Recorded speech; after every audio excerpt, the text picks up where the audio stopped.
we started it, I tested the recording as well. I'm not too sure why it did that the last time, but I've tested the recording again today on a dummy webinar, and it seems to have worked fine. So I think it's when I'm connected to Wi-Fi, sometimes it doesn't like recording the audio for some reason. Okay. So I'm on a wired connection today. Yeah, I'm just going to put you onto speakerphone. I've got a couple of my colleagues here as well. Okay. Hang on a second. Yeah, no worries. Okay, can you hear me? I can hear you loud and clear. Morning, guys. Morning. Oh, very, very tuneful. Very tuneful. So, how have you? All of you managed to look at the Big Change site, or is this the first time that some of you've seen it? Or I've got Asa, who's the first time he's seeing it. Okay. Peter's had a view, and he's played around with it, and I think you can see a completed job on the 1st of September. Let's have a look. Yeah. Yeah. Okay. Yeah, 2 of them by the looks of it. 2 jobs were done on the 1st of September. Yeah. Oh, excellent. Okay. Let's have a quick look and see how we've got on. Yeah, by the looks of it. Okay, so you accepted it. You said you were on the way. You started it, and you completed it. Yep, that looks good. And that one, you suspended it and then completed it again. All right. Yeah. How did you find using the tablet? Was it relatively straightforward? Were there any things that you came up against? No, it was pretty straightforward. So shouldn't be a problem. Okay. So I think the first thing that we'll talk about today, if it's all right with you guys, is around the worksheets, because I think now that we've had a couple of jobs created, that's brilliant, but we want to be able to fill in bits of information. So yeah, I haven't done it. Peter's done it on his own, so I would like to go from the ground up. Yep, that's fine. So before we had today's session, and actually last week, I produced. Oh, you sent me this, which is the repair detail sheet that I believe you currently fill in. It's got the address, it's got the work order number, the appointment date, some pictures, some bits of information down here, and that's effectively it, really. So we'll just park that for 2 minutes, and what we'll do is we'll go to My Account, Administration, and we can manage our worksheets either by clicking on this Manage Worksheet button under our quick links, or if we go to Schedule Worksheets. It makes little difference which button you press on, you get to the same page. Right. And you'll see that we've now got one worksheet, which is currently here. Now, it's not very exciting, I'll be honest with you. If I open it up, we'll go through each of these options. So the first option that we've got is the worksheet name. Now, I've just called it Repair Team Detail Sheet because that's what it was called on the example that you gave me. Right. The next option that we've got is completion time for back office. Now, that's the people who access the website. Okay, right. So we've got a couple of options. Not applicable, which means they're not going to fill it in. They're not going to be able to edit the answers. They're not going to be able to add answers before the engineer gets to site or do anything along those lines. The next one that we've got is at any time. Now, that means they can add answers to the questions. They can delete the answers. They can amend the answers. They can do that at any time. So if I typed in an answer on the worksheet and one of your engineers start the job, they'll see that answer on their tablet.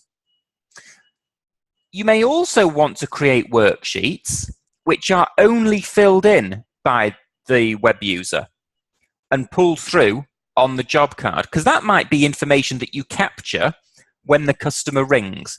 It could be information, so it could be that the initial description of the problem. That would then pull through to the tablet, and the engineer can delete the information or can view the information and change it to the actual diagnosed problem. Right. We've then got a couple of other options which relate to before creating, before scheduling, and before sending. So worksheets, as we discussed last time, they're just a bank of questions. And they can be required to be filled in before creating the job, which is the saving of the job for the first time. So you could have a checklist of things which is assigned to the job that reminds the user when they're creating it, these things need to be available. So you could have, for argument's sake, a tools list. Just thinking off the top of my head potentially of what could be an example. So tools list, that would be required to be filled in before creating the job or scheduling the job. And then you'd simply have a list of things which you need to have available for that job. So it could be, it has the scaffolding been booked? Have the engineers been or come to collect their, high-vis jackets, etc. All of those potentially aren't going to be filled in by the engineer on site, the resource, but they're going to be filled in by the office. Right. The next one that we'll talk about is completion time for resource. Now, that's the engineer who's actually filling it in on the tablet. So once again, we've got not applicable. So they're never going to see this worksheet on their device. They can't fill in the answers. They can't amend the answers. They can't do anything with it. For all intents and purposes, if not applicable is selected, this worksheet won't appear on the device for the engineer. At any time, that means at any time from accepting the job all the way through to after it being completed, they can add, edit, or amend their answers that are down below. The next one is before driving to the job. So that could be, once again, a checklist. And we've got a couple of companies who have a checklist that the engineers have to fill in before they start driving to a job that goes, have you got your high-vis jacket? Have you got your hard hat? Have you got your business cards? Have you got this? Have you got that? Have you got the other? Would we be able to have, say, so they can view what the job entails, and maybe check their van to see if they've got stock in the van? Yep. So with that, you can either put it on the job detail page, or you could have it as a separate worksheet, which is at any time, and then they can view it once they've accepted the job. Okay. Because don't forget, we can have multiple worksheets assigned to a single job. Yes. All worksheets are a bank of questions. Right. So the next one that we've got is before starting the job. So that would be for your risk assessment based worksheets, because you don't want them to start the job without having completed the risk assessment. Right. Before completing the job, that will be the vast majority of the worksheet questions that you've got, because we want them to fill this in before they finish the job, don't we? There's no point in them filling in the repair work carried out after they've completed the job. You want them to do it as part of the job which they're doing. Yeah. And finally, after completing the job. So that could be a post-visit tidy-up worksheet, where it says take pictures to confirm you've left the site in the same condition you found it, etc. We don't want that time with which we're doing the post-visit tidy-up potentially to be coming out of the time of which we're working on the job. No. So one thing to remember is if we select at any time for the engineers, the fact that we've said these questions are mandatory is irrelevant. Because if you think about it logically, we've said these are mandatory. So we then look and say, when do they have to be completed by? Well, we've said they can be completed at any time. So at any time means from they accept the job all the way up to 5 years from now. So they're not really mandatory. If we say before completing the job, then the mandatoriness, for want of a better phrase, is enforced. Okay. So the booking site, once again, we're not going to worry too much about the booking site for the time being, but potentially a bank of questions can be filled in by the customer before we schedule the job in. So your example in Kia, for argument's sake, we could have a list of questions which is a worksheet assigned to the job, and after they've created it, they get an email with a link to say, right, thank you very much for raising the job. Before we can book it in or schedule it, please can you answer these questions? So it could be, please confirm the details of the work to be carried out. Yeah, UPRN number, for example. Exactly, Yeah. Absolutely anything. Who should we ask for when we get on site? You could have a list-based question, which is the time that you want us to arrive. All of that. The next thing, sorry. So would that be a worksheet, a separate worksheet? Mm-hmm. Wouldn't it? That would be a separate worksheet that we could create. Exactly. As part of this webinar, right? Exactly, yes. So the important thing to remember is that worksheets are, like I said, are just a bank of questions. Yeah. And when we assign different combinations of those questions, or even the same combination of those questions, to jobs. So you could have a job with 5 worksheets on, because you could have the risk assessment based worksheet. You could have your worksheet that goes to Kia for them to fill in. You could have the worksheet that's done by the engineer whilst on site. You could have then the post-visit tidy-up worksheet. And you could even have a worksheet, just like the one that you filled in after the webinar last time, that says to the customer, all right, we've done our job. How did you rate it? Yes. So all of those 5 worksheets are assigned to the single job, but the booking site will only get to see the first one initially. Yeah. The engineer will only get to see the 3 in the middle. The first one, the risk assessment before they start the job. The second one of when they actually do it, so before completion. The fourth one, or the third one, which they see after they finish the job, which is the tidy up. And the final one, the 5th one, goes to the customer after the job's completed. Yeah. So those 5 groups of questions can be assigned to different jobs in different combinations, but in the example which we've just talked about, that single job would have 5 different worksheet questions. Right. Yes. Okay. So the next thing that we're going to look at is answers and notes. Now, effectively, what this refers to our standard layout. So if I get an example of what our standard layout looks like, here we go. So this is what our standard job card looks like. You may well have seen this during the sales process, but there will obviously be some differences to it for you. So it'll have your logo at the top. It will have your address at the top. The job card title is what we define the job card title to be in the job type. So if we quickly go back to administration and go to job types, currently we've only got the scaffolding install, but the job card title will be scaffolding install. Okay. Yeah. The customer and contact name, as you would expect, those are going to be the customer and contact names. The address, they'll have potentially 2 addresses on it. The first one will be the head office address. So for Kia, it will obviously have Kia's address, and then underneath it will have the site address, which is the address of where you went to do the job. We've got the resource, which will be the name of the engineer. The job type, so if we quickly minimize this, the job type in this instance would be scaffolding install. The reference, now you guys, you're going to be bringing over and typing in your references manually, aren't you? I'm working with what you are, yeah. I'm working with one customer at the moment who's bringing them over manually, and I couldn't remember if it was you. So yeah, the job reference will be brought across manually, and we get the job reference. So if I go back to the schedule, the job reference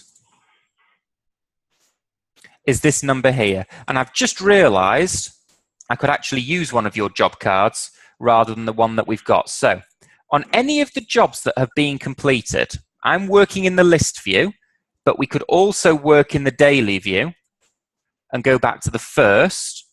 And these boxes are quite small. So if I change these to planned, they're a bit bigger. If I click on the job and go to job card, you'll see that we will be presented with the job card here, which is exactly what we were talking about beforehand. So it's got your logo, it's got your address. It's got the customer, which is the address of where the job took place, and it would have a person if that person had an address, sorry, had a name associated with them. We've got the name of the engineer who did the job. We've got the job type. We've got the job reference. We've got the order number, which was typed in. We've got our two addresses that we talked about, our billing address, which is the head office, and also the address of where the job took place. The next thing that we'll talk about is the date. Now, you'll see the date is currently showing at the 1st of September at 3:30. And if we look over here, we've got some options. So the job duration at the moment is hidden. If I show planned and click view, you'll see that we've got the date now showing from 3:30 till 5:30, because that was the planned time. And we've got our job duration down here of 2 hours. If I change this to actual and click view again, you'll see it changes once again. This is time we're using the actual, so it was only a minute in length. Yeah. And that's the time that we've got. Okay, so scrolling down, we've got the notes that were added. Now the notes, if I go onto the view page, the notes come from this bit here, test of system. Yeah. So if I scroll down again, oops, sorry, I missed a couple of things out. Under the job duration, we can display the driving time, which is down here, so 8 seconds. We can double the driving time because you might want to tell the customer, you know, you're going there and back effectively. Or you can hide it. The same with the distance traveled. We can display or double it. So if I just click view, now you'll see distance traveled. Well, he didn't travel anywhere because it was a test job. And even so, you don't have our trackers. Yeah. Exactly, yeah. So potentially, you'd want to take off the distance traveled because it's never going to show accurate. Yeah, we don't charge them for the distance anyway. So Okay, so, yeah. Okay. So, the next thing that we've got, if we scroll down, you'll see we've got the customer's notes. Now, this was the customer note that was entered in on the tablet on the last page before the customer signed, and that's the signature of the customer. Right. The resource notes were the engineer's notes on the same page. Now, we can hide those if we want to by just showing show notes and change that to no. I think, and that takes it off, I believe. Oh no, it takes the other bit off. You wouldn't want to take those off. It takes the job details bit off, which is this bit here. Right. So we'll go back to the job card. Finally, you can take the map down here. If some people find the map a bit cheesy, so if you want to get rid of the map, you can just change that to no, and then the map disappears. Okay, so if we scroll down, you can see that we've actually, on this one, used the repair detail sheet. So, and Jonathan, on the map, yeah, does it show the map using the address from above? Does it show? Is it showing you 44 Warwick Avenue? It is, yes. Taking it from Google. I think it wouldn't hurt to actually show where the address is. Yeah. Okay. Yeah. So that's showing. Let me just double check that. Your geography of London will be better. I'll just double check. W9 2PU. Must be. Warwick Avenue. Yeah, that's right. Yeah, that's fine. So. Okay. So if we scroll down, you'll see that we've got our worksheet question here. Okay. So the only reason why this is on and we've not had this is because, it's not been filled in, is because it wasn't filled in on the job. Yeah. But that's not to worry because we've only just added it. Sure. But one picture was taken, a general purpose picture, yeah. And you can see it's appeared on the bottom of the page. So we can, if we want to, move the worksheets either to a separate page or hide them all together. So if we move to on a separate page and go to view, you'll see that we've got our front page, which is a nice overview of what's happened. And if we go to the second page, this is probably how we want it, because we can record. Yeah. We've got our, sorry. Yeah, we've got our worksheet-based questions and then the other pictures that were taken. Now, all of this, once we've got the format that we like, and it will default to the last combination that you used as well. So if you constantly use the same combination, it will just save the last combination that you used. Yeah. Okay, so once we've got what we want, we can download it as a PDF, which is a PDF, as you'd expect. Nothing overly exciting about that. We can download it as a Word-based document, but why you'd want to send it to a customer in a Word format is beyond me to some extent, because you don't want them editing it.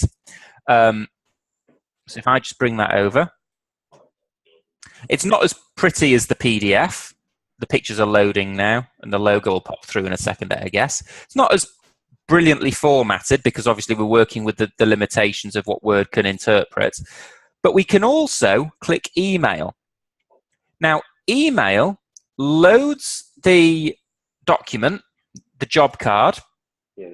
We can click on persons, and we can see, okay, we've got one person. We don't have an email associated with them. Otherwise, it would have populated their email address. We can also use templates to make this text a lot better, include a picture if you want of your logo, pick up the name of the person who's currently logged in, all of that. All we have to do is click send, and that job card goes. We can, at some point, get this part of the process, emailing the job card to the customer or the head office person over at Kia. We can get that automated if you want to. Mm-hmm. Okay. We probably would like to view it before we send it out. Yeah, I agree with you. I agree with you on that one. So let's go back to, let's actually create a new job. And we're just going to create it against Big Change for the sake of arguments. Scaffolding install. Now you'll see at the moment that repair team detail sheet, that's not been preloaded. And I've not preloaded it because, correct me if I'm wrong, is that worksheet going to be required on a scaffolding install? No. No. Okay. So what we'll do is, for the sake of argument, or just for demonstrating this, I'm going to tick the box here. If I go to the Worksheets tab, you'll see that I can now edit the questions, or the answers, I should say, on the worksheet. Because if you remember correctly, I set up the worksheet so that the web users could edit this at any time. So if I quickly type in repair work carried out, faulty roof repaired, used. But this is you're actually setting up a new job, aren't you? I am, yes, but what I've done is I've set up a new job, Right. but the answers which I'm typing in will effectively be the answers which would have been answered on the on the tablet. Right. So we're assuming that the job's been created, and this is after the fact. Exactly. Yeah. The job has been created, and effectively the job has been done. Right. Okay. But I'm just using this as a demonstration. Okay. So I'm just going to say that this has gone to Carl. Put it on for today at 10 o'clock. Order number. Are you going to change the job type? Well, at the moment, we've only got one. Yeah, at the moment, we've only got one job type. So you guys are going to have to create the different job types. Did we go through creating job types last time? Yeah, we were going to go through it with Peter this morning, but okay. Someone's playing out. So. Okay, that's fine. We can go through that in a second if you want to. Yeah. So we've got our job now. Now, this would ordinarily have gone to Carl's tablet. Carl would have said that, okay, he started the job, or he started driving there.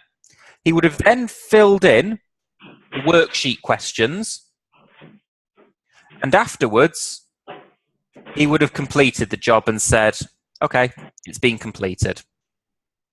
So, ordinarily, this would have been a green thumbs up on the screen, and Carl would have filled in the worksheet-based questions that would have needed to have been filled in. Now, I can't take photos or add photos because I'm on the website, but ordinarily there would have been a photo. If we change it to 2, there's a slight fault in that. Let's have a look. I've not set that up correctly.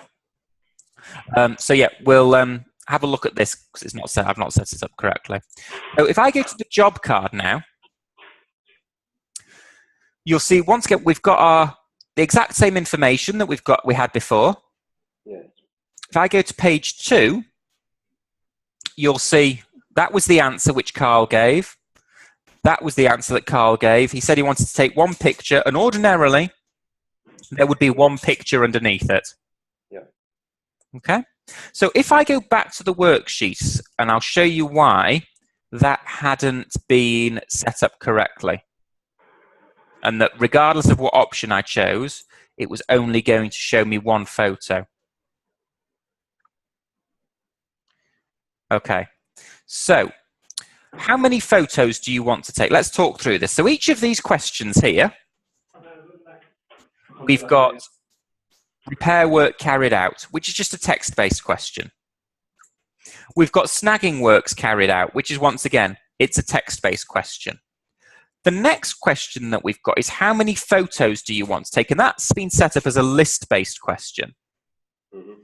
It's got 4 options. The answer's mandatory, but I'm going to take this off because we don't want the question, how many photos do you want to take to appear on the job card? We just want either 1, 2, 3, or 4 photos to actually appear on the job card. We don't want the question, how many photos do you want to take to appear? We just want photos to appear. So we'll untick answers appear on a standard job card. We've got answer equal to 1. Show question, photo 1. I'm not too sure why this isn't actually working because it should be. Show question 1, 1, 2, 1, 2, 3, 1, 2, 3. Not too sure why that's not actually working, if I'm honest. Let me try have a look at that again.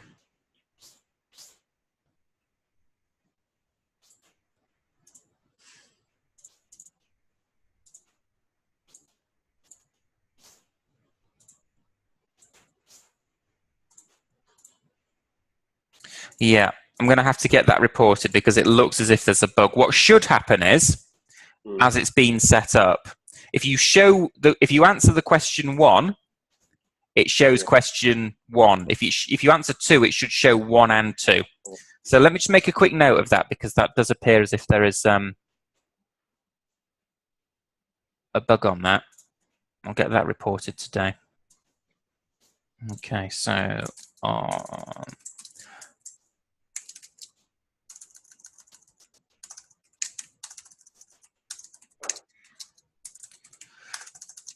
team detail worksheet.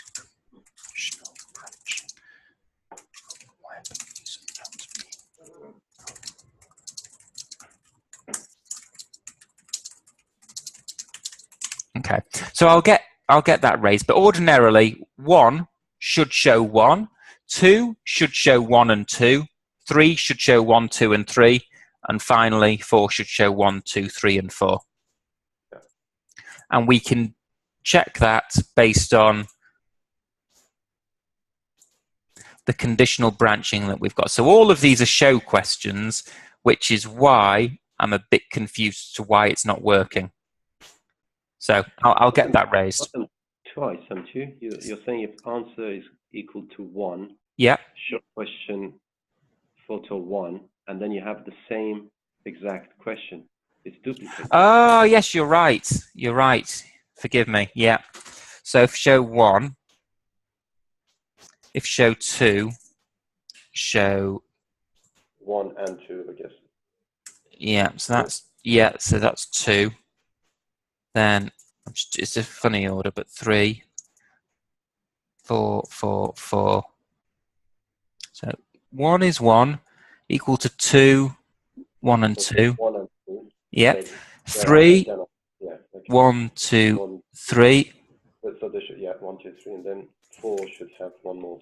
Yeah. So is that the maximum amount of pictures you take for? Unless you add another one and repeat the process for photo 5, then yeah, but you can still take the general photos on the front page like you did in the example that you did. Yeah. Let's have a look. There you go. Well done. I don't need to report it now. Fantastic. You can come and work for us now if you want. Of course, that was a test just to see if you picked up on it. Okay. Yeah. I've not done number 4 properly. Let me do number 4.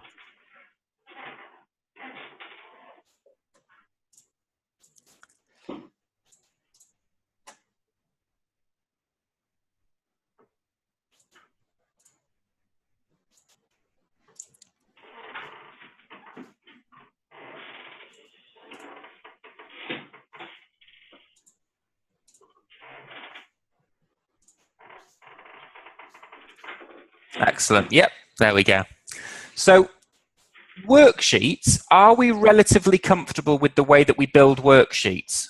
Or do you want me to, or do you want to go through a risk assessment style one? Yeah, the thing is that how do we connect worksheets to job cards? So we've got worksheets that don't necessarily need to be on a job card, right? So the job card is something that you hand something physically you hand to the customer. Yep. Correct. So we may not need for the customer to actually see the risk assessments. Okay. Nevertheless, we need them to be done. Okay. So how do we connect the two together? Okay, so if we don't want the risk assessment to be shown, so let's just create a risk assessment one now. Yeah. As an example. So we don't want the back office to be able to edit it because we want it to be a matter of record, and we want the engineers to fill it in before starting the job. So if we ask this question, so is it safe? We just say that this question doesn't appear on the standard job card. Right. Okay. And it's the same with all of them. We just go, right. Okay. So we just untick those boxes because the repair detail sheet, how many photos do you want to take? Answer doesn't appear on the standard job card. So if I go back to the job that we did today and go to job card,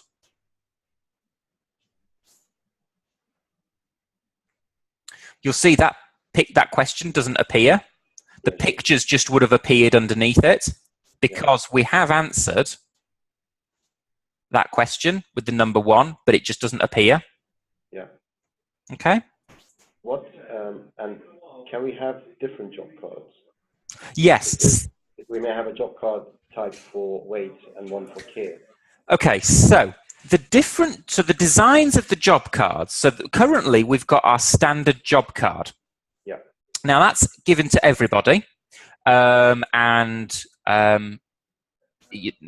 as our standard. I don't know how else to describe it. So there are other ways of which we can create our own job cards. So there are 2 ways of designing job cards.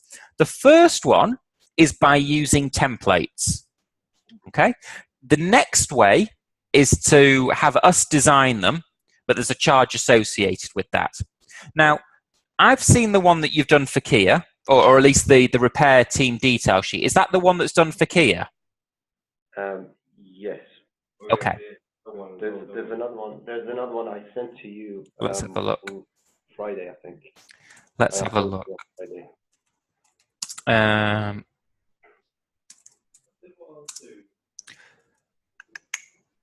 Kia worksheet. Yeah. Yes. Okay. So first things first, using templates we can't do it in landscape. Okay? So if you need it to be in landscape, it's something that we're going to have to build for you, and there would be a charge associated for that. Based on my knowledge, to reproduce what you've got in front of me is probably going to be about £320. Sure. Okay. Okay? So the other option is to use templates. Now, if I click on New, we'll just call this job card template for the sake of arguments. And what we can do is we can add pictures if we want. So I'm just going to put a full stop in here and get your logo. Now, your logo, which is up here, is saved here. Yep. So I can go to Templates, and then I can add the picture. Okay, so there's our logo. The next thing I can do is I can add additional information. So I could say, if I just say engineer and go to insert keyword, if we go to the jobs, you'll see that we've got under our job related one, one that says resource. So I'll just click on that. Then we could have job reference. Then once again, we've got job reference. Then, okay, how do we do our worksheet question? So if I go down, and we can, if we want to, put it in a table, but we could just say, okay, details of repair work carried out. And then if I go to insert keyword again, we've got worksheet question down here. We can select repair team detail sheet, and then we can select repair work carried out. So all these keywords they're effectively mail merge functions. Yes. So finally, I'm just going to make sure that it's all in the same font and size by doing Control A, putting it in Arial and 12 for the sake of arguments. We can, if we want to, make that bit bold, that bit bold, that bit bold, etc. If I go to the Usage tab and select Add, the type of template we've created, it's going to be a PDF, and it's going to be a job card, a single job card. We can say, okay, what kind of job card can we use? Sorry, what kind of job type can we use this job card against? Can we use it just for scaffolding installs, or any job type? And if you had more job types, there'd be a list down here. If you wanted to have multiple jobs, we'd select scaffolding install, save, and then we'd simply repeat the process with the next one on the list. Yeah. Or we can just say any job type. So if I save this now and go back to the schedule and click on job card, you'll see we've now got a new box here called job cards, and we can select the one that we've just created called job card template. Yeah. And you'll see that it's populated the name of the engineer, the reference, and the information which he put on his tablet. Everything else is exactly the same in terms of emailing it. You can't download it in Word format, but you can download it in PDF. Yeah. So you can use templates to build what you've currently got, but like I said, we can't do landscape. So if it needs to be in landscape, then I would suggest you consider getting us to build it for you.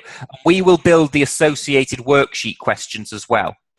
So for argument's sake, work ticket issue, job description, or description of works undertaken, or SOR code, we'll build the associated worksheets if they've not already been created. Sure. Okay. So it's entirely up to you. Like I said, the information which you've got, which I can see from the document you've sent me, there's nothing. You could easily do it in portrait, but it's it's whether a company like Kia says no, it needs to look identically to the version that we've sent you. Yeah, I mean, if that is something that they need, then we'll get you guys to do that. Okay. Yeah. But like I said, the information will be there. The information could already be on the standard one. But I understand with companies such as Kia, they give you a document and it needs to come back looking either identical or as close to it as possible. Yeah. Okay. So once we've got our different types of worksheets, so currently we've got 2 worksheets. If we go to our job types, at the moment we've only got 1, but we could say whenever we create a scaffolding install, these worksheets are going to apply to it. Oh, right. Okay, that's how you do it. Okay. Otherwise, okay, well, in reality, the scaffolding one, it's not going to have the repair one, but it'll have the risk assessment one potentially, and a couple of others. And when we hit save, that's it. Whenever we go to create a new scaffolding one, oops, it preloads the risk assessment one. If you're on a job or you're creating a job and go, well, we know he's going to do a scaffolding install, but he needs this worksheet as well, just simply tick it or untick it. Even when they're on the job working, you can assign and remove worksheets from the job. As long as they're in an area of reception to receive the information, when you hit save, the tablet will get that additional information and either remove a worksheet from the job or add the additional ones. Right. Okay? Okay. So the only thing, in addition to what we would get onto or follow on from where we picked up last time, is the job types. So if we go through the job types again, now, remind me, do you guys stay in hotels or do anything like that? No. No. Okay. So let's use a proper example then. So scaffolding install. What other kind of work would they be doing? There is surveying. Okay. Surveying, roofing, multi-trade. Yeah. Okay. So let's just use roofing for the sake of arguments. Okay. You'll see that we've called the job roofing. You can call it something else. It's entirely up to you. Are all roofing jobs exactly the same? Or do you do different types of roofing jobs? Well, you'd have responsive and planned. Okay.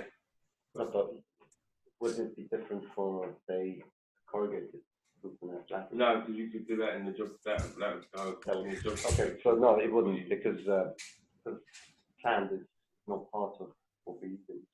Maybe later on. Yeah. So yeah, just roofing, I guess, for the time being. So only one roofing job. Still all the same. Yeah, they're very generic. We need to make a roofing job. Okay, moving away from what you currently do to what you'd like to do. At the moment, you categorize all your roofing jobs potentially as just roofing jobs. Would you want to be able to categorize them in future, saying, well, this one is a flat roof, this one is a pitched roof, this one is thatched? On the roofing side, it's just very generic. But a roofing job's a roofing job. Okay. It wouldn't matter whether it was a flat roof or... Okay. I think that would start to confuse it. Okay. Yeah. From a management perspective, would you want to see how many different types of roofing jobs, or see how many roofing jobs of each type have taken place, or are you not too fussed? No, I'm not worried whether it was a flat roof or... Okay, that's fine. Okay, so we'll just call the job type roofing. You'll see this time, when we click on default job card, we've now got another option.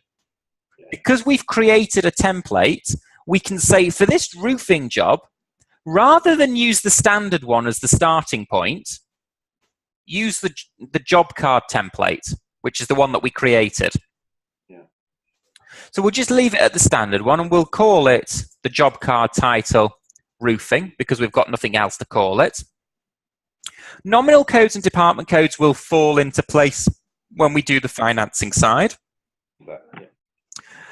Used in big data reports. So all of the job types are effectively created equally and we use them to calculate how on time they were to jobs, etc. For some job types you create, potentially you don't care if they're late or not. So you want them to be removed from those metrics. For those, you simply untick the box, but because this is a working-based job, we'll leave it as ticked. A default job duration. How long does this job generally take place, a roofing job take place? It can vary, but I'd say 2 hours. 2 hours. So we'll say 120 minutes. When we come to create the jobs, we can change the time accordingly, but we'll use 2 hours or 120 minutes as the starting point.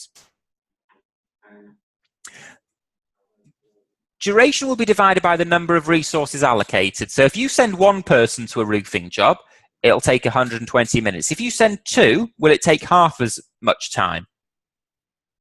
No, because they're doubled up anyway. Okay, so we'll leave that box unticked now.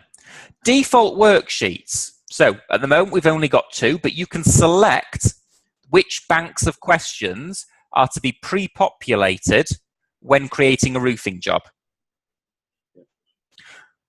Worksheets need to be completed in order. Now, for you guys, I wouldn't worry about this. The reason why I wouldn't worry about this is because we're going to define the order that they need to be created in by the stages which we talked about when setting up the worksheet. What I mean by that is the risk assessment naturally has to be completed first, because that's the one they have to fill in before they start doing the job. And is the questions, the drop-down questions, that defines how they're ordered? Exactly, yes. So the order of the worksheet questions, they flow from top to bottom. Right. Okay, and you can drag the questions into different orders if you want to. Right. First worksheet appears as soon as the job is started. Now I tick that. Effectively, it means the minute they start the job, they're presented with the worksheet. So it's one less button for them to press on the tablet. Yeah. Positive results. So when you start a roofing job, you have to finish it in one way or another. And it could be that you complete the job. You know, it's been completed well. So completed. You've been to a roofing job. You've done what you need to do. What more is there to be said on the matter? The next one... Sorry. No, someone was walking. No? The next one is the negative results. So why haven't you managed to complete the job? Okay, so the first one could be no access. So you've turned up to do this roofing work for the customer. You're ready to go, but the customer's not there. It could... Sorry, go on. What other negative issues? Follow-on work. Say again? Follow-on work or additional work required. Yeah. Variation required. Mm-hmm.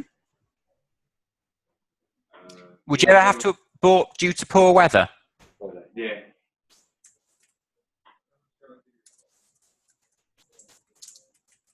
Mm-hmm. Anything else that prevents why not finish it? Cancellation by the client, but no, you wouldn't have scheduled it in. Yeah, they're right. You would have cancelled it on the site. Why they're on the site? Yes. Could you do on the first positive? Can you also do completion and variation? Yeah. Complete with variation. Variation. Yep.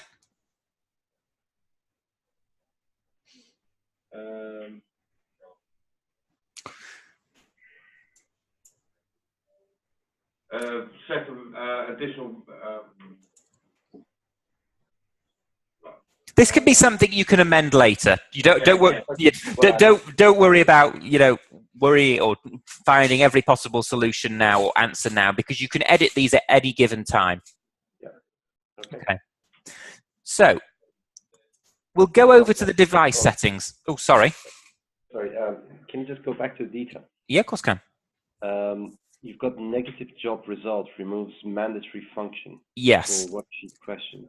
Yeah. What does that mean? Okay, so that means if you go to a job and you have to take pictures of whatever it is that you're doing, and those are mandatory based questions. Right, yeah. But we're saying, well, we can't finish the job. Can't access it. Yeah, we can't access it. There's It doesn't become. It removes it as mandatory, but it is still voluntary, so they can still. Correct. The client says you need. If it's a no access, you still need to take a picture. Yes, exactly. Yes, so they can still. So they'd still be able to take pictures and fill in the worksheet questions, but it says they're no longer mandatory. If you put in a negative result, it makes them voluntary, effectively. Okay. Okay. So the next things that we'll talk about, the next two boxes, we won't worry about for the time being because it's in relation to stock, and we'll talk about stock either when I come and see you or at a later date. But the box down here, force user to enter an order number. Now, you were saying that for your jobs, you always get an order number from Kia, at least. Yes. So we'll say, when we do a roofing job, do you still get an order number? Yes. Okay, so we'll say that an order number has to be entered before we can save the job. The next tab that we'll go to is the device tab. So, used to create jobs from the device. Do you want the engineers to be able to create roofing jobs from their device? No. Nope, so we'll leave that box unticked. When an engineer is assigned a roofing job, do you want them to get an alert to say a new job's been assigned to you? Yes. Okay, so we'll leave that box unticked. Job is automatically completed as soon as a job result is entered. So as soon as one of these results is entered, it closes the job down. I don't know why you'd want it to do anything different to that, but we'll leave that ticked. Okay. Jobs cannot be completed without a signature and a name. So this is the name and signature of the person on site, not the engineer. So my personal view is that potentially leave that box ticked, and if you ever go to a job where the customer's not there, they can just write customer not present. Yeah. Okay. Because they can't create jobs from the device, there's no real merit in being able to change the job type.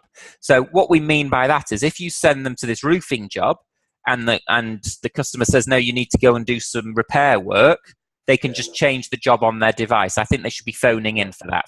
No, thanks. Okay. Resources have to accept and refuse jobs. So the first stage, when a job has been received by the tablet, is to either accept it, and if this box is ticked, or refuse it.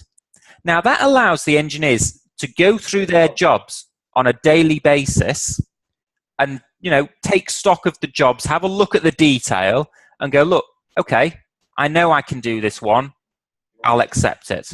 Or no, I can't do it, and refuse it and give a reason. Having these boxes ticked is entirely up to you. It makes very little difference from an operational perspective. It's just how you want to work. If you want the engineers to read and accept their jobs, leave the first one ticked. They just should have it on their PDA and that's it. Okay. If they've got any problems, then they'll have to phone in and say. Okay. Okay, so we'll untick those two boxes.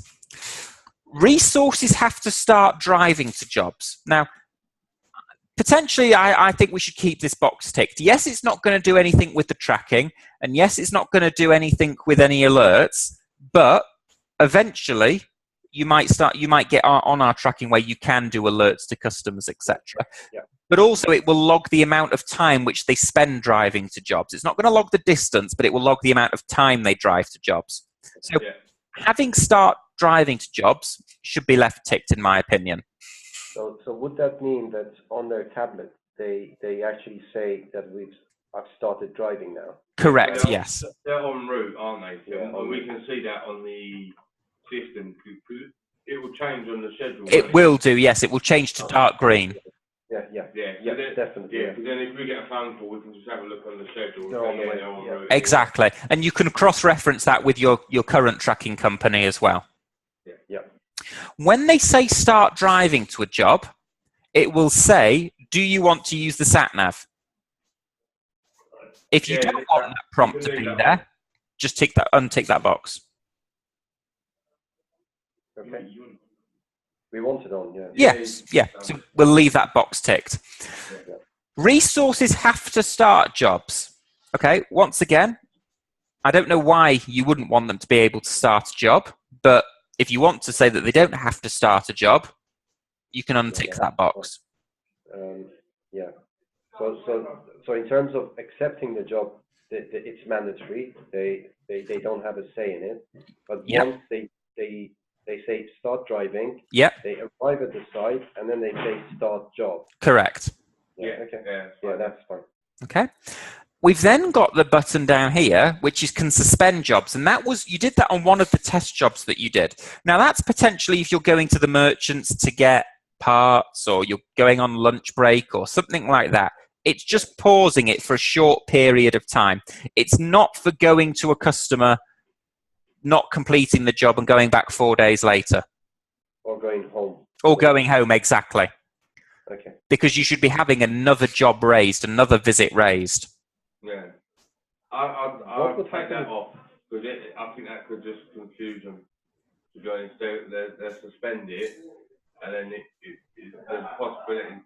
They don't unsuspend it. Yeah, they don't unsuspend it, and then it's just sitting around. Yeah, that's a very valid point. Very valid point. So once again, all of these options that we're doing now, you can change them. We're not setting it in stone. So resources can cancel driving to jobs. So if you ever send an engineer to a job and he's on his way, but then he gets pulled off and has to go to another job, we would want to tick that box, because if we don't give them the option to cancel driving to the job, once they've started driving, their only option next is to start the job. The job, yeah, given that. Yeah, okay. Put that on. So the next three, I wouldn't worry about too much. They're around stock, and they mainly relate on at least the next two are relation to delivery companies. So I wouldn't worry too much about these. Okay. Okay, so let's save it. Now it's asking us, do we want to set up automatic referencing for this job type? I'm just going to say yes and put in the same prefix. The reason why I'm going to say yes and put a job number in is it allows the system to identify a job if you don't type in your job number. You forget to type in your one that you're bringing over. Otherwise, if you don't give it an automatic reference number, every job you create automatically won't have a job reference in, and that will make it hard to find if you need to add your job to it at a later, or your job number to it at a later date. So the automatic job reference, is that like that can be used as our reference? It could be if you wanted it to be, but my understanding is that you want to bring in the job number from a different system. Well, no, because what happens is the client will have their reference number. Yeah. They have an order number that they send to us. Yeah. So I don't know whether we use a separate invoice number for our own records. Invoice number, or invoice will have a different.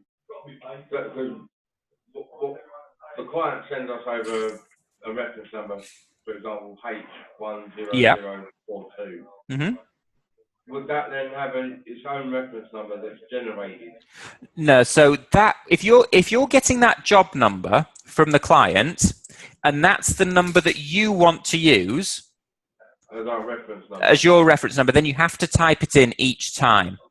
What I'm saying is I've set that up in that automatic referencing as a backup, because your reference number from the customer will go here. Now, if you forget to put that in here, this job, although you can get to it, it won't have a number attached to it. And potentially... mandatory, didn't we? You can't make it mandatory. It's either automatic, of which the system generates it, or not. The order number is mandatory. The job reference isn't. So the order number has to be typed in.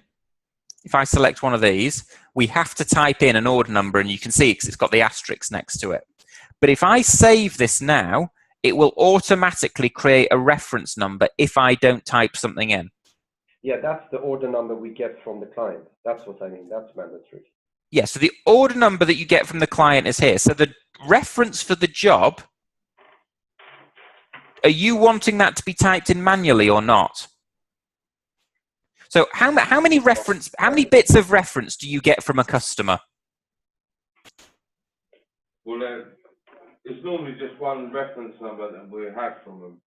Okay, so in that instance, I would say the order number or the reference number here should be used for that purpose. I'm more inclined to put it as the reference number here. The reason being is that you'll search by the the reference number that's given to you by the customer.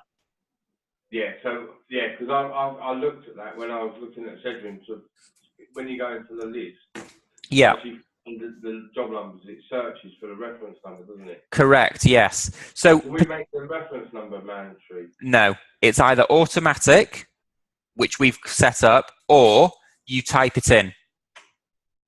That you can't make it mandatory. It would have to type it in then. Yes. Because what would happen is the client would phone up and they'd say, "Oh, we've got reference number 444." Yeah. And we wouldn't be able to find it. We wouldn't be able to search for it. Correct. Yeah. We can only search for the reference number, can't we? So yeah.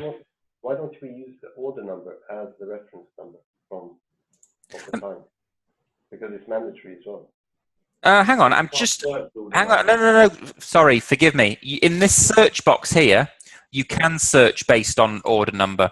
My mistake. So if we go into this job here, we've got 0001 as this HS1. Now, if I put this in here, only this job should appear. Unless we've used the same order number twice, which we may well have done because one of them's disappeared. So it's searching all of the zeros. Okay. It's not looking for an exact match. Potentially, let me speak to the technical team about that because I'm not too sure if that's correct in the way that it's shown. Yeah. Bear with me 2 seconds. Let me just make a note on that. So. But on that, we wouldn't use zeros anyway, so we'll have we'll have unique numbers. Yeah. They start at H1000, and then it's normally the last three. So if you put in H1000, yeah, that might go across. And it just searches all the H1, you're never gonna find the job. Yeah. Typing in. Because ideally, the job reference number would be the mandatory one, and we'd input that mandatory. Well, if we can get so that the search here works, it makes no difference which box you put it in. And you can go back to the way of enforcing the order number, which is the order number which the customer gives you. Yeah. And this box here can be your internal reference, which is automatically generated. Because you can search by the customer order number here. Yeah, as long as you can search by the customer order number, that's fine. Yeah. Okay, I'll get that raised and see what the options are in terms of that. But yeah, typing in something in there like 0001. Yeah, I'm not too sure why it's showing that one. Unless it's picking up. If I type in 11, yeah, that's why. So it's searching that string. So it's ignoring the zeros effectively. I'll raise that and see if we can work out a way around it, because it's showing 0000 as that and that, whereas it's waiting for the next two ones effectively to appear here. Right. So I can see some logic in it, but let me get that raised. So if we go back to our job types,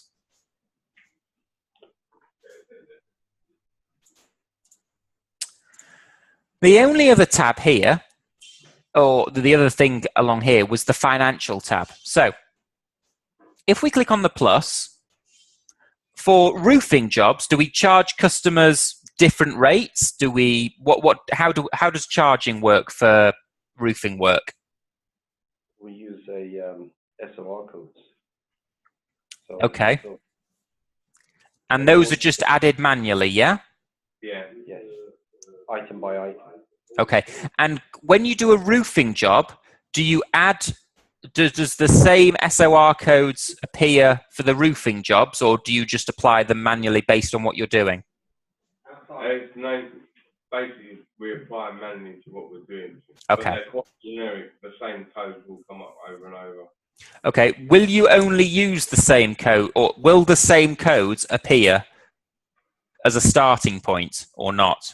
No. Okay, that's fine. So we won't go on to the financial bit then, because otherwise you'll end up deleting what's being put in automatically. In terms of the SOR codes, though,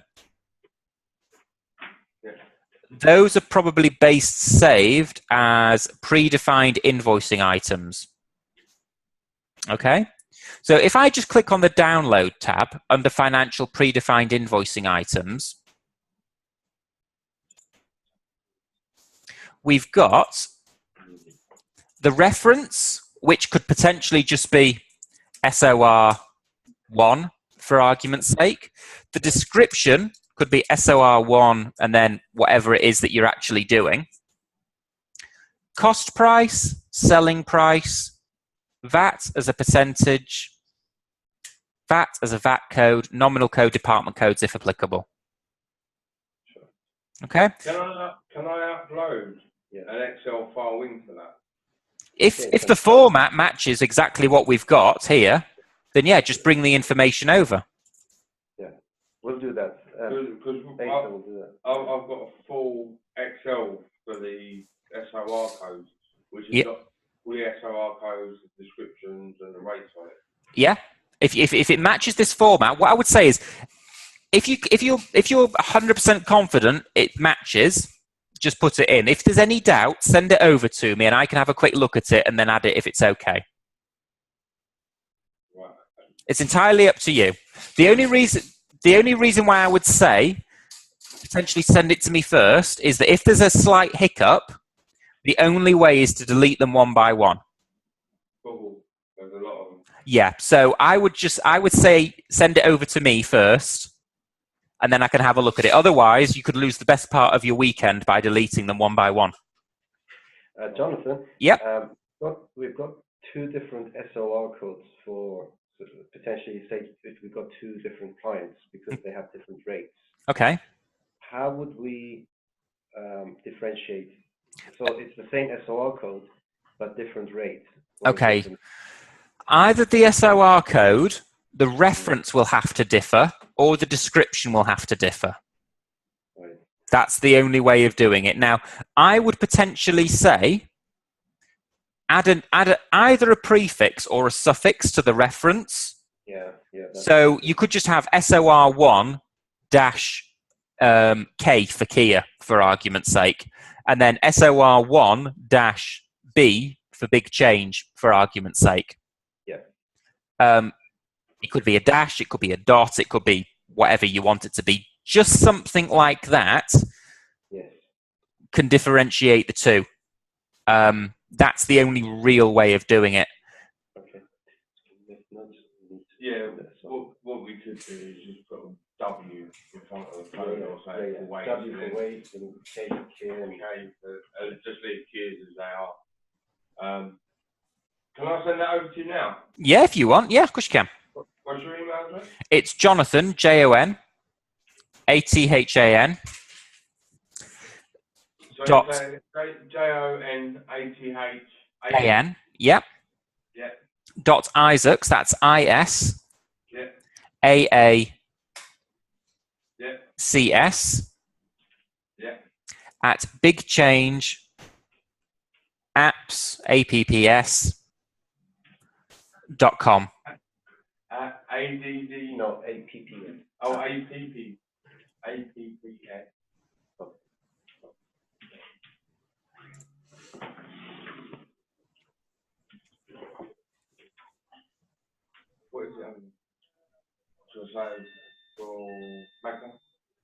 Yeah, hardly we'll change it later.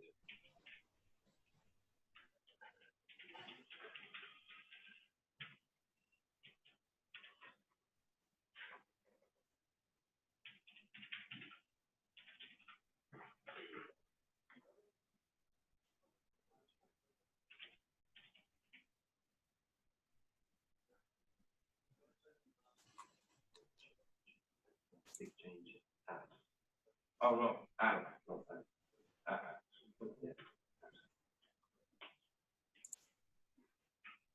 Little? Anyone? Little?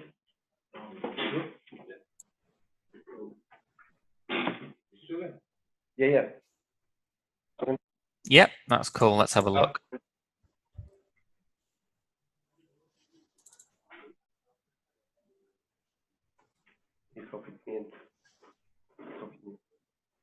On that? No. Okay, so. Oh, he's received it. We're seeing the screen. Okay, so this looks. No. I don't think we're going to be able to use this. The reason why I'm saying no is because there's lots of spaces in between, and there's only a final rate in one of the columns. So every line will be treated as a new predefined invoicing code. Can you go all the way down, because these are proprietary. Oh, right, okay. Are proprietary, so we may need to fix them ourselves. But if you go all the way down, yeah, okay, all right, yeah, no, we've got spaces on these as well. Yeah. Okay, no, we do, yeah. Okay. So would that have to be put in manually? Or amend the data. Effectively, it needs to match the template which is on the screen behind it. So one line for each item. Yeah, basically manual input. No, actually, we can fix it. We can't. There is a way to do that. Because you see, what we have is, for example, this one, which is 801101. Yeah. You've got air source heat pump annual inspection. What we can have is that plus the next part, which is the air source heat pump, added into one item as the description. Mm-hmm. Yeah. Yep. And then we've got the final rate is the rate to the customer, which is the selling price. Correct. And then we've got the VAT and the VAT code. They're all always the same. The cost price, we don't have a cost price. That's fine. What we can do is just copy that over to the cost price, or just put it as a zero. Cost, a percentage less that. So yep. And that user code is the reference code, but we'll add a prefix to it. I can do that. That's okay. Yeah. Cool. All right. Well, I'll leave that with you as something to do. Yeah. Okay. Sure you don't want to do it? I'd love to. I'd love to be. Well, if I knew how to do it, I would do, but I wouldn't know. No, that's fine. I would end up farming it out to someone as well. So yeah. We've not got our VAT codes either, so I think we need to add our VAT codes. You probably won't have that many. No, it's just 20% is the normal, and then you have 0. But I think it's T0 for 20% or for 0. Can never remember. We usually put Z and S. Z and S. Z, yeah. And S for standard. Okay. There you go. Oh, because you don't use Sage, do you? You use 0. Yeah. Yeah, that's why they're different codes. Actually, we're not using anything at the moment. But, okay. Yeah, we may be using 0 going forward, but we haven't decided yet. Okay. Okay. Well, the VAT codes are in now, which is great. Okay, so the only other things in relation to job types that we had to talk about. Templates. This one, the first one, isn't going to be relevant because we've not got our tracking, so we can't, spit out an alert to them. But the financial description, for any line items which are added to the system automatically, which we won't be using because it's not, they're all going to be either added manually through SOR codes or amended. But any time-based jobs that you do charge per hour, you can amend the line description here. But I don't think we're going to be doing that. No, we don't. Okay. So the final tab, which is of relevance to you guys, is the constraints. Now, if we go onto our skills, you can see that we've currently got CSCS and Scaffolding Inspector. Well, I think we need to add that. Yeah. So what do we need to add? Those skills would be scaffolder, I guess. Are they using it for scaffolding? Yeah, they'll be using it for scaffolding as well. You need to ask Mark what part they need. Scaffolding part B, I think they need. Well, we'll add that. Yeah, Okay. we'll add that. So the only thing which we were getting towards was on the job type. When we go back to, eventually it loads, and we go on to, oops, where's it gone now? We go on to edit. We can say, in order to do this roofing job, they need to have a valid skill, which is whatever it is. Yep. Is that not just like a skills matrix? Well, there isn't, because they've not been inputted. That's what we were on the previous page. So if we go on to skills, these are the only ones that we've currently got. Yeah, that's fine. You can add more to them. And if we go to fleet and resources, you can add skills with expiry dates here, but in order for them to be added, they first need to be created. Right. Under here. Yep. Okay. So in creating of the job types, that's effectively what we need to do. We need to create the worksheets and we need to create the job types first of all. Now, the only other things that that we had to talk about that we didn't manage to cover last time were job categories. So if we go to job categories, at the moment, all we've got is a roofing job and a scaffolding install. Job categories are a way of putting into folders these types of jobs. So we could, if you wanted to, create a job category which is called scaffolding work, or just scaffolding if you wanted to call it like that. The scaffolding install job would sit within the scaffolding work category. Then presumably you have a job which is to, I don't know, deinstall the scaffolding, correct? Yeah. Strike, yeah. Yeah. Strike. So when that job type is created, that would also sit within the job category scaffolding work, because it is relating to scaffolding work. Yeah. You could also have another job category called roofing, which is what I was alluding to previously, in that are all of your roofing jobs different? Because you could quickly say, right, okay, this one here is roofing for a flat roof. This one here is roofing for a pitched roof. They're both identical. You know, they've got the same options. They'll have the same worksheet questions, but they both fit within the job category of roofing. Now, I know you said you didn't want to do this, and I'm just using this as an example to show you, but you could say that they all sit in roofing. Yeah. In roofing. So you can use jobs like that or categories like that. You wouldn't have a job category called roofing and put one job in it, because you don't achieve, or job type in it, because you don't achieve anything.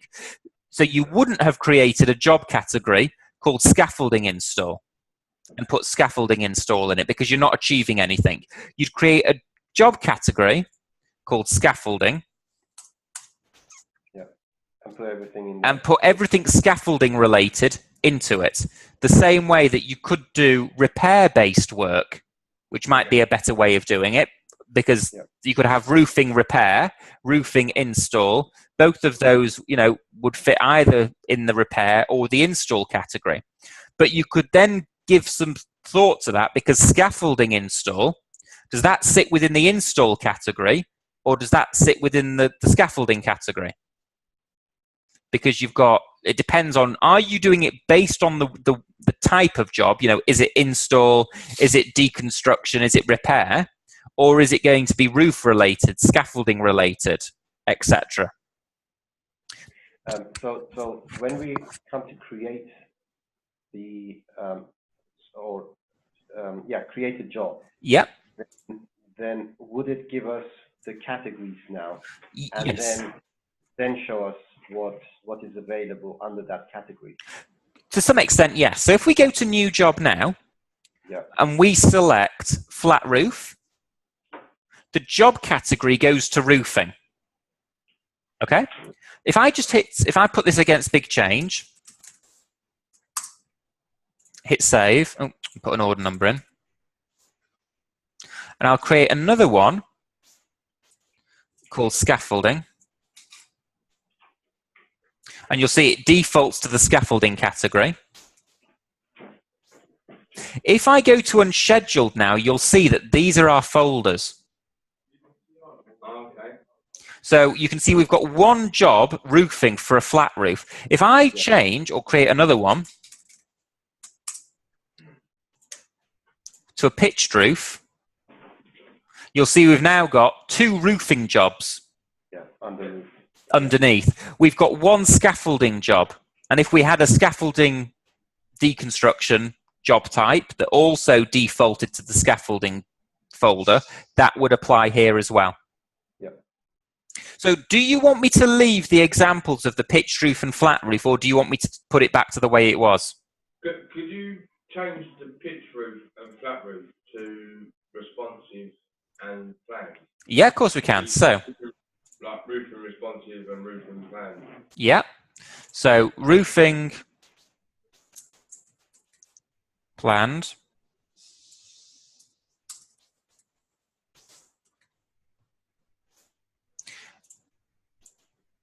And then responsive, did you say? Yes, please. Oops.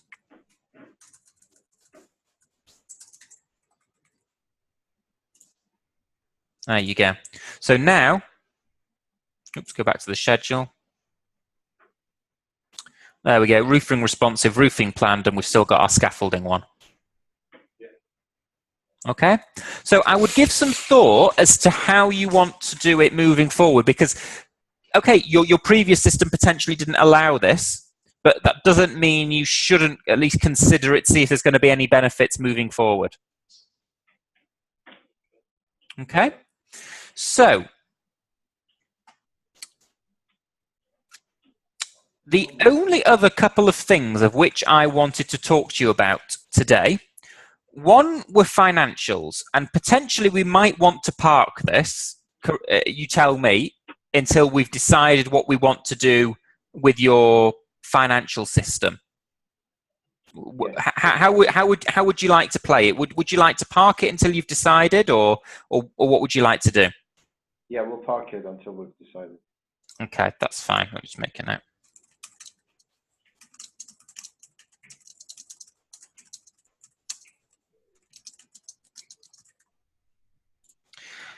Okay. Alerts. Let's have a look at alerts. So at the moment, the only alerts that we've created, I don't know if we've done this, or we must have done, was any job type of a scaffolding job has its status changed to completed. And I don't know why we created that. It was created by us, or so it seems. I don't know why we did that. But anyway, let's have a look at the kinds of alerts we can create. So the first type of alert that we can create is when any resource has a skill expiring. And that could be, for argument's sake, 30 days. And we can say, you get an email, but also the engineer gets a message to his tablet. So what we mean by that is,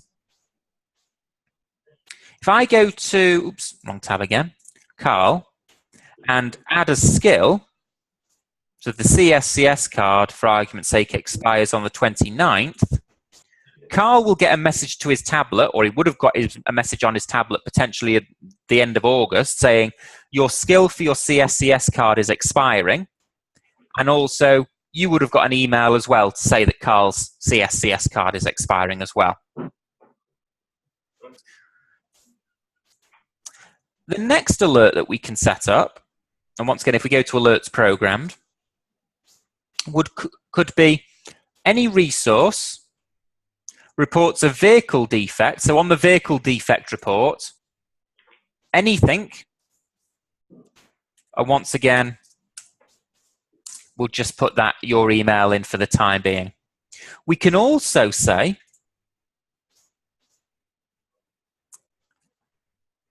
trying to think where I was going, or what my thought process was, maintenance activity. So any vehicle has a maintenance activity of any activity, we'll just put in for the sake of arguments within 30 days. These different options as well. So we've got a pop-up because we know you're a web user. We've got your email address. You're linked to a resource, so you have the potential to use a tablet. And we've got your mobile phone number. The top three are obviously free because they're website or tablet based. The bottom one is a text based message. And as you can see below, they're charged at 5p plus VAT for each text message. And how does that work? Do we get charged by yourself? Yeah, we send you an invoice at the end of each month for the number of texts that you've used. Okay. But sending a text through the system, 5p. For the alerts, you're not going to use them, granted. But for other alert or other things that you send, potentially, it's worth the money. Yeah. So, if and when you did start to use the system or get our system for tracking, we can set up alerts so that when they idle for a certain period of time, when they arrive at a certain site location, when they go in or outside the congestion charge, the low emission zone, the M6 toll, the Dartford crossing, any of those alerts we can set up. And they can go not only to someone in the office, but they can go to the person driving the vehicle as well. So something to keep in mind. Yeah, well, you can have it, like I said, so that when any resource drives X% over the speed limit, so for argument's sake 10%, you don't get an email, but the guy's tablet will ping.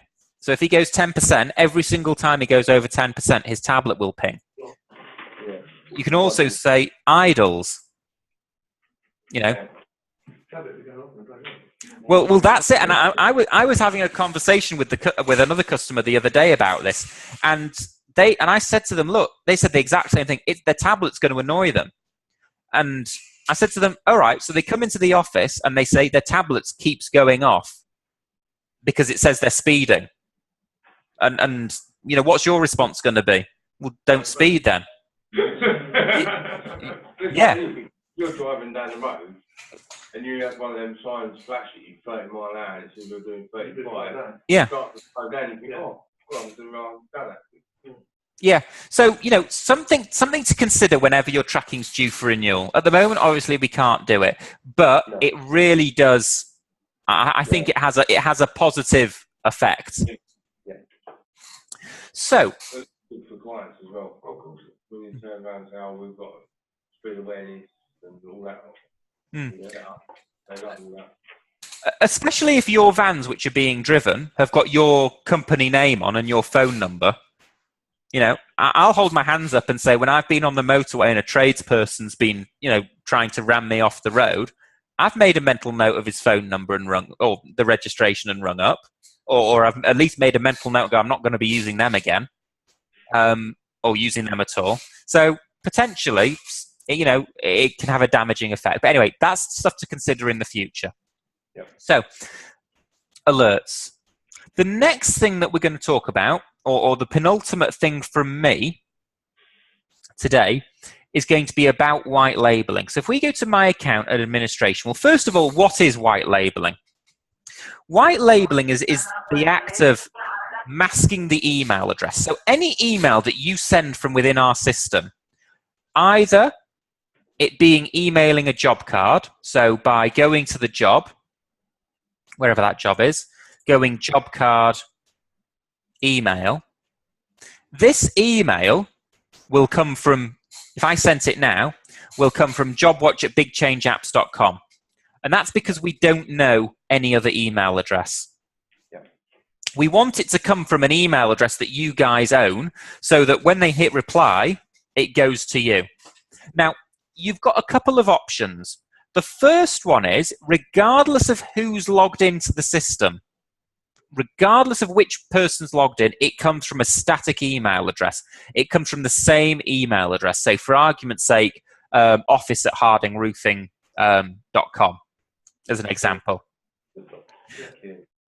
The next option is for everybody, apart from one or two web users, to come from a fixed email address. And for those one or two web users, it comes from their personal email address. Yeah. And the final option is the final option is everybody has it set up so that it comes from their individual email address. Yeah. So off the top of your head, I know I'm throwing it at you, but roughly speaking, which one do you think you'd want to go down? It will be the second option. So that everybody apart from one person potentially has it come from a fixed email address. Okay, excellent.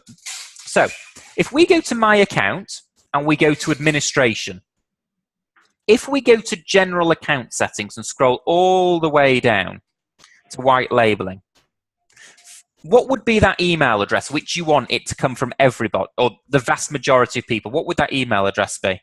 Probably be generic orders@hrbg.co.uk. Does that email address exist at the moment? Pardon? No. No. If you want to access one, Put my one there for now. Well, we can put it in. It's not gonna work just yet. But okay, you can go for peter.lockwood at HRBG. Yeah, .co.uk. Okay. So the name of which it will appear from, essentially you would just want Harding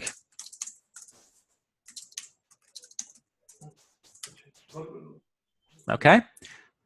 If it was your personal one, then you're quite right. We would have put Peter Lockwood in instead. But we're pretending that this is the main one. When we send a text message from the system, you know when you get a text message from the bank, it comes through as a name. Yeah. You've got 11 characters, so you probably won't have enough for Harding Roofing, but you probably got enough for HRG. Yep. No, you don't have enough for Harding Roofing. Yeah, we'll figure that out. Okay, so I'll just put it down. What would you like it to be for the time being? This is fine. Okay. Harding. So when I click this, Peter, do you have access to your email? Yeah. Okay, so I'm just going to click confirm, and as you'll see on the screen now, it says you will receive very soon an email from Amazon. Effectively, we use Amazon Web Services. So you'll get an email from Amazon, and it will have a very big, long link in it towards the top. All you need to do is click on that. Verification. Yeah.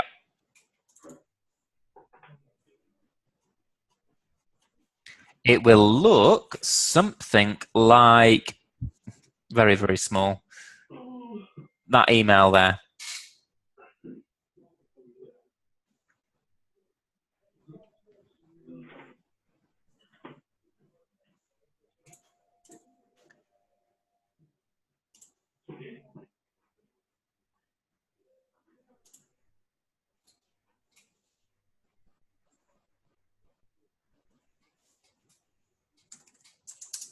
I'm not adding anything yet.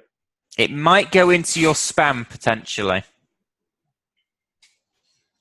It depends how aggressive your spam filtering is. No, nothing to do. It just felt like the Peter Lockwood ad. Oh, Lockworth or Lockwood? Lockwood. That would explain why it's not got there. peter.lockwood@hrbg.co.uk. Yeah, that's fine. There we go. Let's try that again.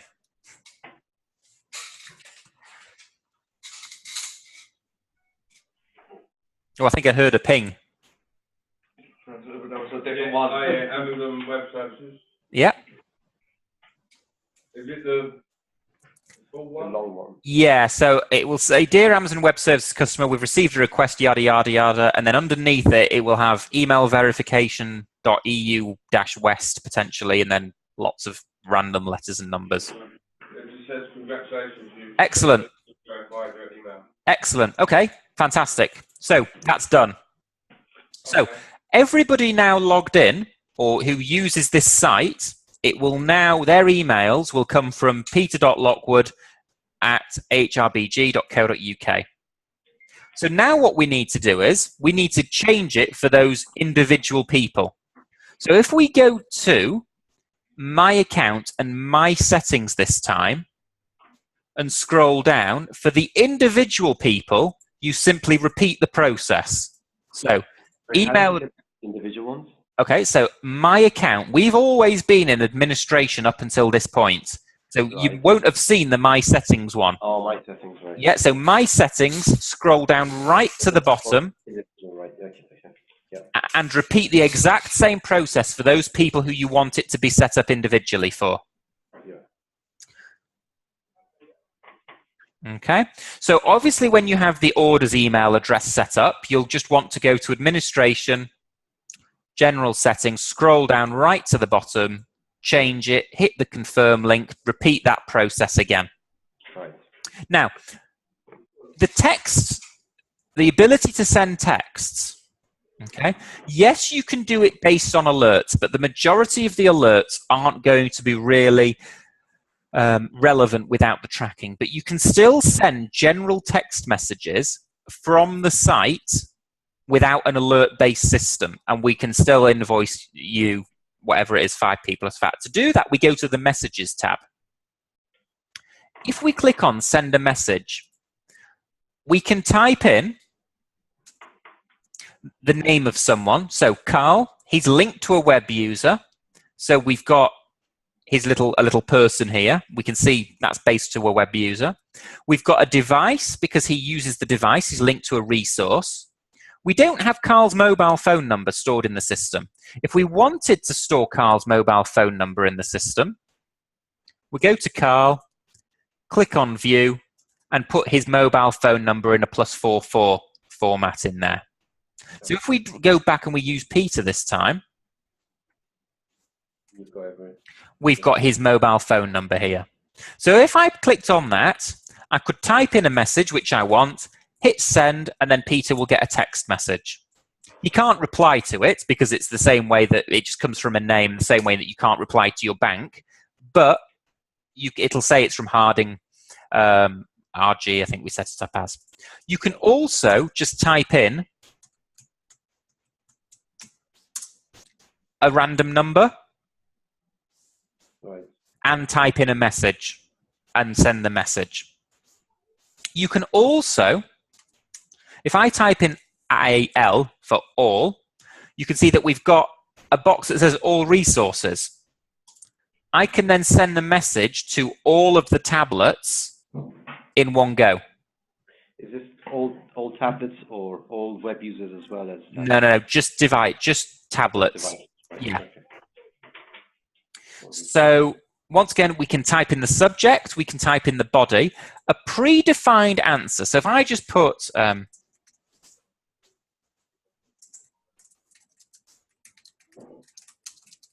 Can that be set up to, you know, when the ops are going out to a job and they say start work, like starting driving? yeah. Can there be a way of automating a text message to the resident that they're going to? It could do, yes, if you wanted it to. That can link up. Yeah. That is like another selling point for us. So Yeah, we're confirmed via text that Yeah. we're on our way to that job. Yep, you can do that, yes. So the way that we would do that, so before we do that, hold that thought for 2 seconds. I'll just finish this and I'll show you how we do that. So what I've done is I've set a message up, party after work, who's in, because I just want to know, yes or no. Those are the only options I've given them. If I don't give them any option, then they can reply any amount of text which they want. So if you only want a specific response, yes or no, oops, spelled yes with an S, just put that in. Otherwise, they can respond in every way they want. So the example that you, or the question that you gave beforehand, in how do we send a text to the customer when the engineer says he's on his way? So we create an alert. The new alert is going to be when any resource, no, it's not. It's when any job has its status changed to on the way. The recipient, if I type in con, we've got either the contact's email, the contact mobile phone, the parent's contact email, and the parent's contact mobile phone. So we can put in both if we want to. And this is the message that will be sent. So, JobWatch alerts, potentially you don't want that. At, then whatever the time is. The job for, the name of the customer. The reference number, done by the name of the engineer. And then potentially we could just say, oops. I'll have to do that again, my bad. Create new alerts. Any job. Status change to on the way.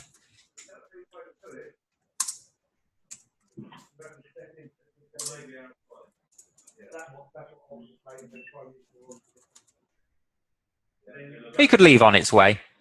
What is the Tesco? Is that a Tesco's the name of the company. So, or the name of the contact, I should say. So it's a placeholder.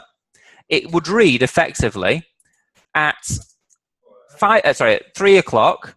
The job for Mrs. Smith, reference, ABC 123, done by Carl, is on his way.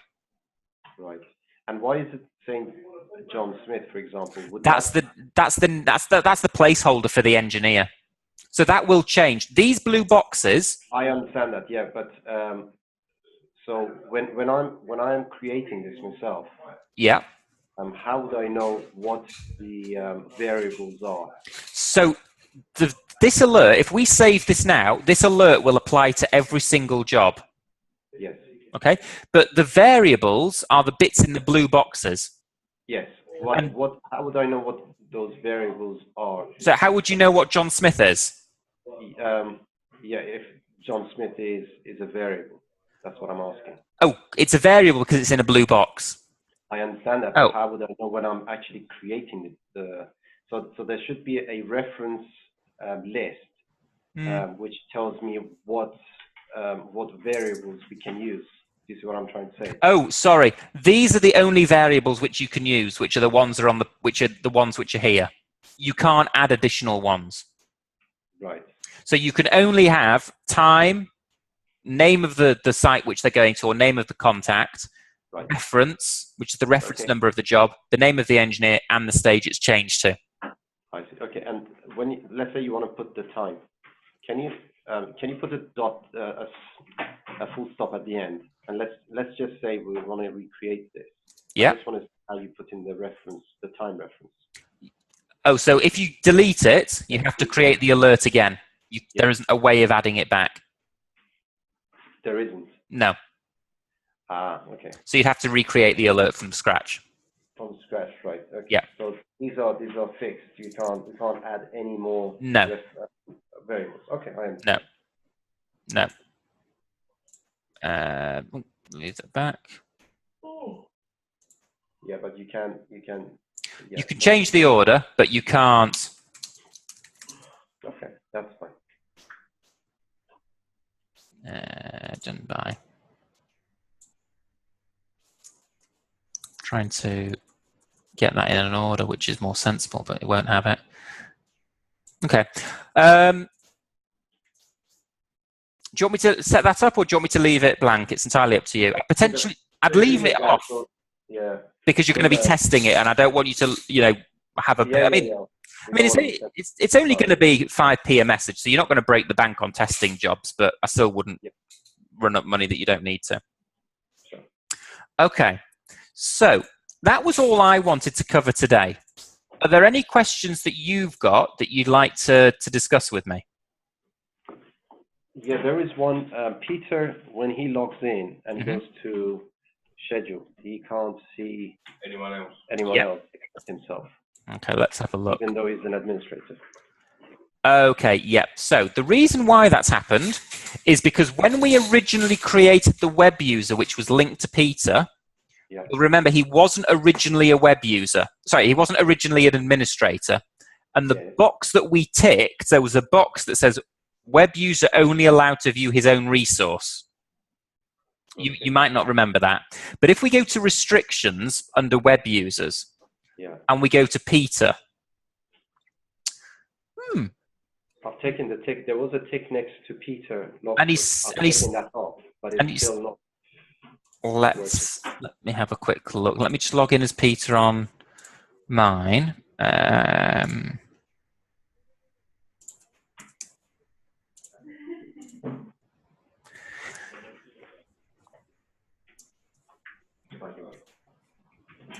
Okay, so this is me logged in as Peter. There you go. Everyone, you should be able to see everyone. Oh, brilliant. So I am logged in as Peter on this screen now. So potentially you might either need to log out and log back in again. If that doesn't work, clear the cache on the browser. But so I'll look now quickly while you're on there.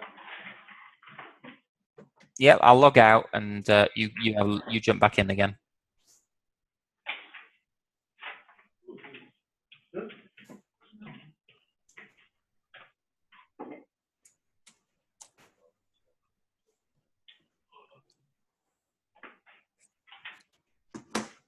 Why did you do that? When I click on schedule, it shows it, but then it all disappears.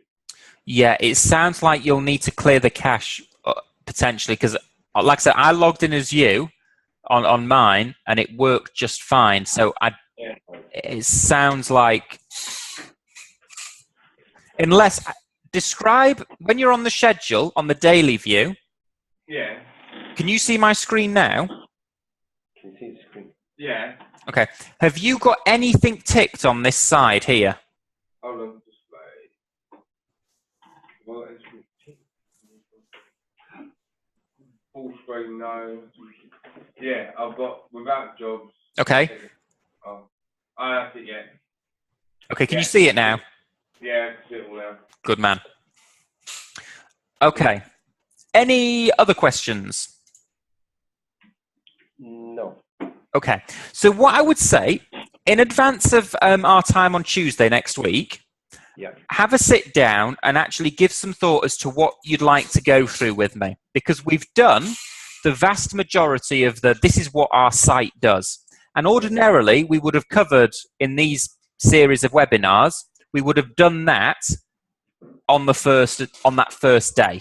So, potentially we're ahead of things in terms of where I'd like to be, because like I said, we would have not done 2 webinars, 3 webinars with customers, and we'd do what we've done now on the first meeting.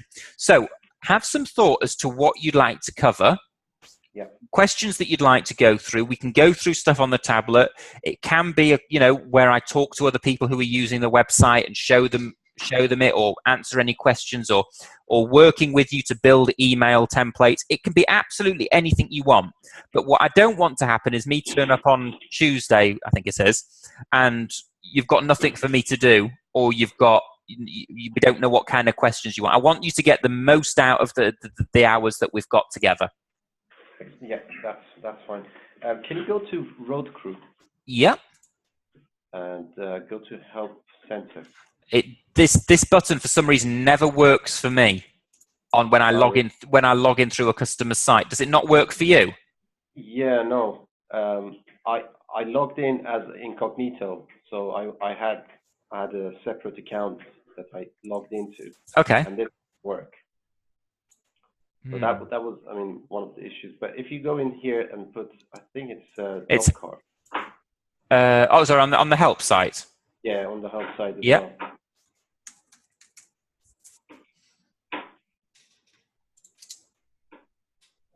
Yep. If you go to job types, mm-hmm. this is where you create. If you scroll down. Yeah.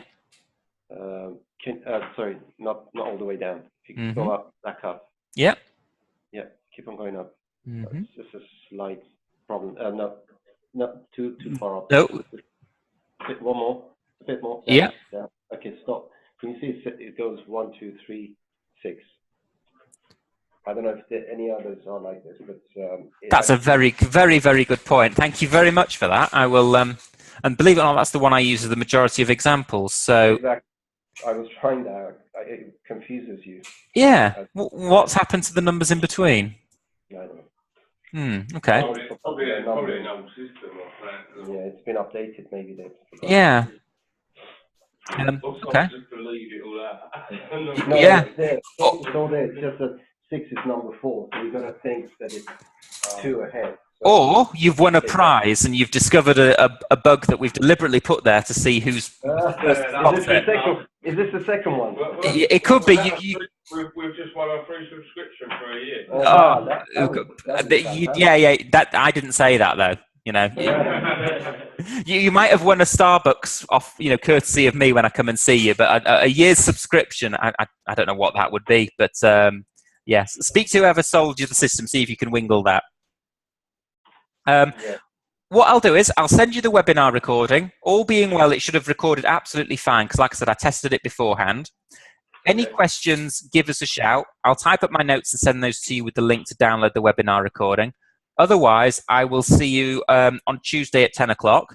I will be bringing someone with me. Her name will be Hannah.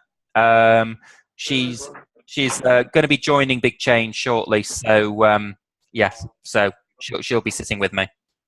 Okay, brilliant. Cool. All right, guys. Well, thank you very much for your time. Sorry it was later than before, than we'd planned. But yeah, we'll see you on Tuesday. Brilliant. All right. Many thanks for your time, guys. Speak soon. Cheers now. Bye-bye.